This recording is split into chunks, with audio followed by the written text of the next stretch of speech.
अब देखते हैं हम लोग मूल कर्तव्य। मूल कर्तव्य संविधान के भाग 4 क में जोड़ा गया और यह भाग 4 क का अनुच्छेद 51 क यह भी बाद में जोड़ा गया है। संविधान सभा द्वारा यह नहीं बना है, बल्कि संविधान का 42वां संशोधन अधिनियम 1976 में हुआ और इसे जोड़ा गया है। 3 जनवरी 1977 से यह संविधान का भाग बना है और इसमें 1976 में जो बातें 10 बातें मूल कर्तव्य में रखी गई है, उसमें पहला है संविधान का पालन करे और उसके आदर्शों, संस्थाओं, राष्ट्रध्वज और राष्ट्रगान का आदर करे। To abide by Constitution and respect its ideals and institutions, the national flag and the national anthem.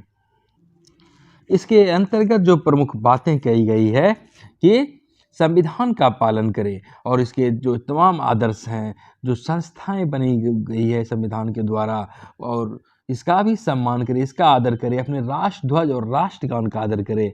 और यह भारत के प्रत्येक नागरिक का सबसे पहला कर्तव्य होना चाहिए कि वह संविधान का अनुसरण करे और उसका पालन करे। और ऐसा इसलिए कि हमारा संविधान एक दिन का प्रतिफल नहीं है, यह वर्षों की आकांक्षा का प्रतिफल है। और हमारी राष्ट्रध्वज, हमारे राष्ट्रगान, यह हमारी आज़ादी का प्रतीक है, हमारी भावनाओं का प्रतीक है, हमारे सम्मान का प्रतीक है। और हमारे जो तमाम प्रकार के हम नागरिक के रूप में जो कुछ राष्ट्र पाते हैं, तो यहाँ पर संविधान का पालन करना व्यक्ति का प्रथम कर्तव्य हो जाता है। हमारा राष्ट्र विविधता वाला राष्ट्र है।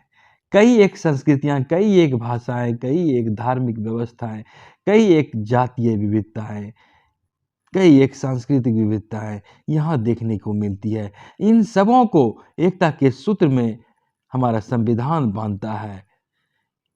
अखंड भारत के संविधान को तमाम विविधता भरे बातों के होते हुए भी हम लोग एक स्वरूप में, एक रूप में इसे अपनाते हैं। एक ही राष्ट्र ध्वज है अपने देश में और पूरे देशवासी में तमाम विविधता के होते हुए भी इसे अपनाते हैं, मानते हैं। ऐसा इसलिए कि हम सभी लोग यहाँ रहने वाले तमाम नागरिक पहले केवल और केवल भारतीय हैं, और जिस पर कि हमारा जो संविधान है, इसी के तहत हम शासित होते हैं, इसी के तहत हम पोषित होते हैं, इसी के तहत हम किसी भी दायित्व का निर्वहन करते हैं, कोई भी अधिकार की मांग करते हैं, तो इसी के तहत यहाँ पर हमारा धर्म, जाति, मूल, वंश, लिंग, जन्म स्थान आदि का कोई महत्व नहीं रह जाता है।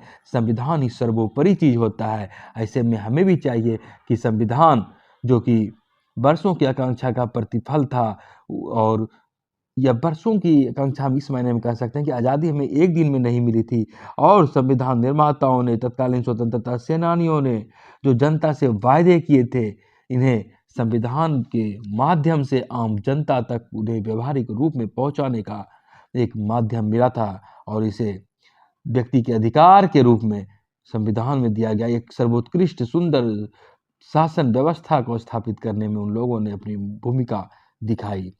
और राष्ट्रध्वज, राष्ट्रगान का सम्मान करने की बात होती है, यहाँ पर हम यह भी समझ सकते हैं कि राष्ट्रध्वज और राष्ट्रगान हमारी इतिहास, हमारी संप्रभु संपन्न, हमारी अखंड भारत के गौरव के प्रतीक के रूप में यह हमें दिखता है।